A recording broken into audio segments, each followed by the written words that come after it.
సెలబ్రిటీల వ్యక్తిగత జీవితాలపై జోస్యం చెబుతూ వివాదాస్పద ఆస్ట్రాలజర్ కింద గుర్తింపు పొందిన ప్రముఖ జ్యోతిష్కుడు వేణుస్వామికి అస్సాంలోని కామాఖ్యాదేవి ఆలయంలో చేదు అనుభవం ఎదురైంది. ఆలయ పూజారులు వేణుస్వామిని ఆలయంలోకి రానివ్వకుండా అడ్డుకున్నారు. వేణుస్వామి ఎంతగా బతిమలాడినా గుడిలోనికి మాత్రం రానివ్వలేదు. పైగా ఆలయ ప్రధాన అర్చకులు, నీ గురించి తెలిసింది, నువ్వెప్పుడొస్తావని చూస్తున్నాం, ఇప్పుడు దొరికావు, ఇకపై ఈ ఆలయంలోకి అడుగు పెట్టడానికి వీల్లేదు అంటూ రెచ్చిపోయారు. అసలు వేణుస్వామికి ఏమైంది? ఆ పూజారి ఎవరు? చివరికి వేణుస్వామి లీలలు అస్సాం దాకా కూడా వెళ్ళాయా? వేణుస్వామిని ఎందుకు గుడిలో అడుగు పెట్టనివ్వలేదు? తెలియాలంటే వాచ్ ద స్టోరీ. ప్రముఖ జ్యోతిష్యుడిగా పేరు తెచ్చుకున్న వేణుస్వామి టాలీవుడ్ ఇండస్ట్రీలో బాగానే పాపులారిటీ సొంతం చేసుకున్నాడు.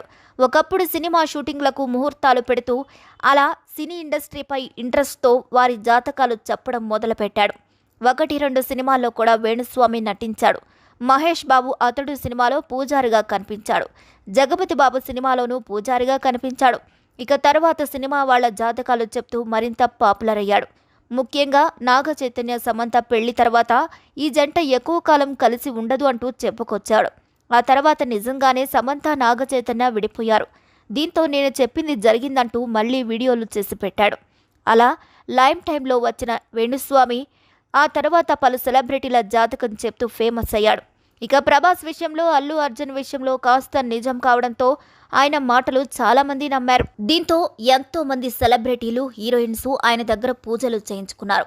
హీరోయిన్ రష్మిక నుంచి మొన్నటి వైన్ బాటిల్ పూజ డింపుల్ హైతి వరకు చాలా మంది ఈయన్ని నమ్ముతారు.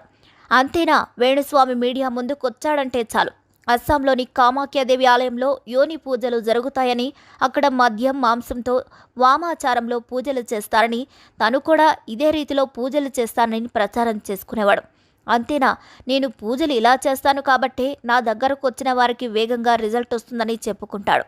అంతేకాదండోయ్, ఆలయం దగ్గర ఉన్న రూముల్లో భార్యాభర్తలు కలిసి శృంగారం చేస్తే మంచి జరుగుతుందని, అలా చేయాలని గుడి చరిత్ర చెప్తుందని కూడా చెప్పిన సందర్భాలున్నాయి. ఇలా హీరోయిన్లతో చేయించిన పూజలు, వారి జాతకాల గురించి పబ్లిక్ ప్లాట్ఫామ్స్లో చెప్పడంతో వేణుస్వామి డిమాండ్ పెరిగింది.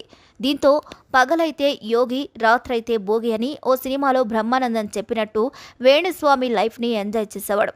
అలా అని వేణుస్వామి జ్యోతిష్యం చెప్పినట్లు జరుగుతుందా అంటే లేదు, ఎన్నోసార్లు ఫెయిల్ అయింది.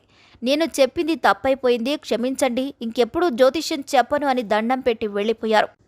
కానీ లోపల ఉన్న పబ్లిసిటీ పిచ్చి కాముగా ఉండదు కదా, సమయం చూసుకొని మళ్ళీ సోషల్ మీడియాలోకి వచ్చేస్తుండేవాడు. నాగ చైతన్య శోభిత ఎంగేజ్మెంట్ అయినప్పుడు ఇదే తంతు. పెళ్ళవుతుంది కానీ వాళ్ళు 3 ఏళ్లే కలిసుంటారట. 2027లో ఓ స్త్రీ కారణంగా వీళ్ళిద్దరు విడిపోతారని చెప్పడంతో పోలీసులు కేసుల చుట్టూ, కోర్టుల చుట్టూ తిరిగారు.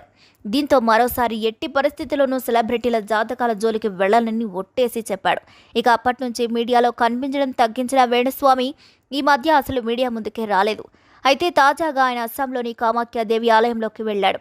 కామాఖ్య ఆలయ పరిసర ప్రాంతాల్లో ఏవేవో పూజలు జరుగుతుంటాయని ప్రచారం జరుగుతూ ఉంటుంది. వేణుస్వామి అక్కడికి ఎందుకు వెళ్లాడు? వెళ్లాల్సిన అవసరం ఎందుకొచ్చింది?